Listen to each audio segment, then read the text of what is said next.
Shame! Shame! One of the elders called out. Look at that lazy boy riding while his poor old father walks in the dust.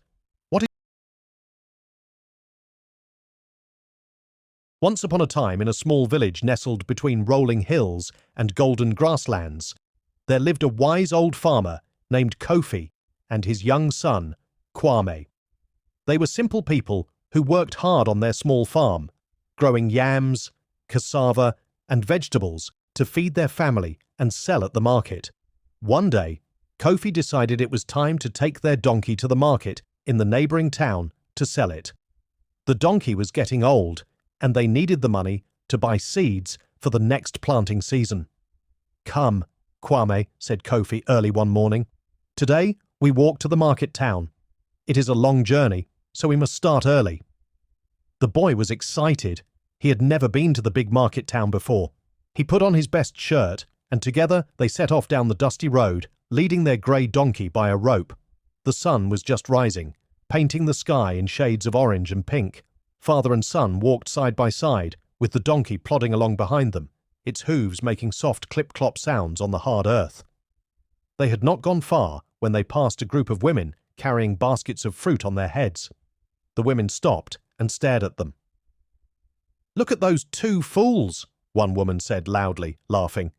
"They have a perfectly good donkey, yet they walk while the animal carries nothing. What a waste!" The other women nodded and clicked their tongues in disapproval. Kofi looked at his son and shrugged. "Perhaps they are right, Kwame. Why should we walk when we have a donkey? Climb on." Young Kwame climbed onto the donkey's back, and they continued on their way. The boy felt proud sitting high up, watching the world from the donkey's back. A little while later, they passed a group of old men sitting under a baobab tree, playing a game with stones and drinking palm wine. "Shame! Shame!" one of the elders called out. "Look at that lazy boy riding while his poor old father walks in the dust. What is the world coming to? Children have no respect anymore." The other old men shook their heads and muttered about the lack of respect in young people these days. Kwame's face burned with shame. He quickly jumped down from the donkey. "Father, please," he said, "you should ride.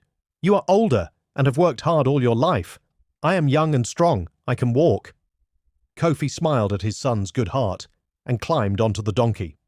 They continued down the road, with the father riding and the son walking alongside.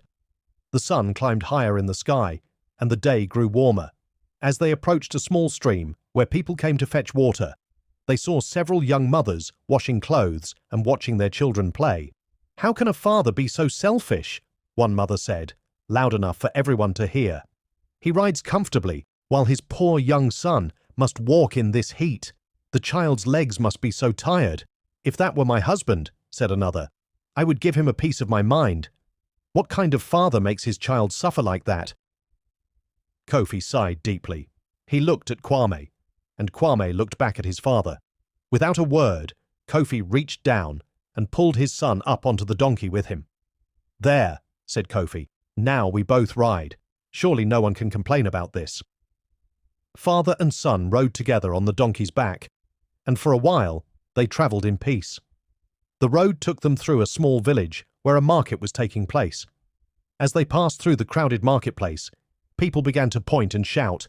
"Cruelty! Cruelty!" yelled a man selling vegetables. "Look how they abuse that poor donkey. 2 people on one small animal. They will break its back." "They should be reported to the chief," shouted a woman. "That donkey can barely carry 1 person, let alone 2. Have they no mercy?" A crowd began to gather, all talking at once, some even throwing small pebbles in their direction. Kofi and Kwame quickly slid off the donkey and hurried through the village, leading the animal by its rope. They didn't stop until they were well past the marketplace and back on the quiet road. When they were finally alone again, they sat down by the roadside to rest in the shade of a tree. Both were tired and confused. "Father," said Kwame, "I don't understand.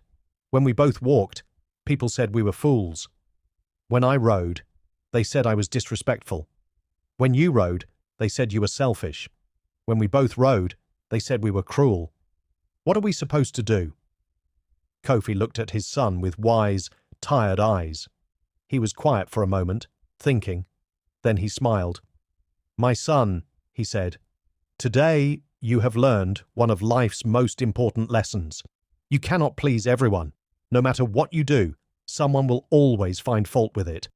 Different people have different opinions, and they will always think their way is the right way." Kwame listened carefully to his father's words. Kofi continued, "If you spend your life trying to please everyone, you will please no one, not even yourself. You must think for yourself, do what you believe is right, and not worry so much about what others say." "So what should we do now, father?" asked Kwame. Kofi stood up and brushed the dust from his clothes. "Now we do what makes sense to us. We have a long way to go still. I am old and my legs are tired, so I will ride for a while. You are young and strong, but when you get tired, you can ride too, and I will walk. We will share the burden, help each other, and make our own decisions based on what is wise and kind, not based on what strangers on the road think." Kwame smiled, understanding at last. "That seems fair, father." "Good," said Kofi, climbing back onto the donkey. "And one more thing, my son.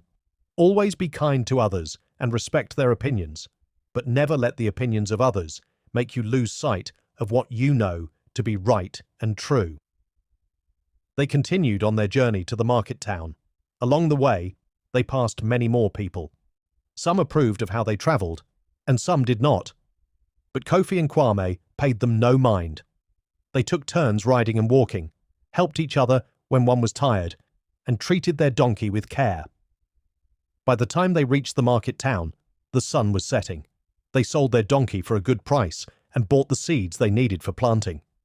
But more valuable than the seeds was the lesson Kwame had learned that day. As they walked home together in the cool evening air, Kwame felt wiser. He knew now that the path of wisdom was not about pleasing everyone, but about doing what was right with a clear conscience and a kind heart. And from that day forward, whenever he faced a difficult decision, he remembered the journey with his father and the donkey, and he thought for himself instead of worrying about what everyone else might say.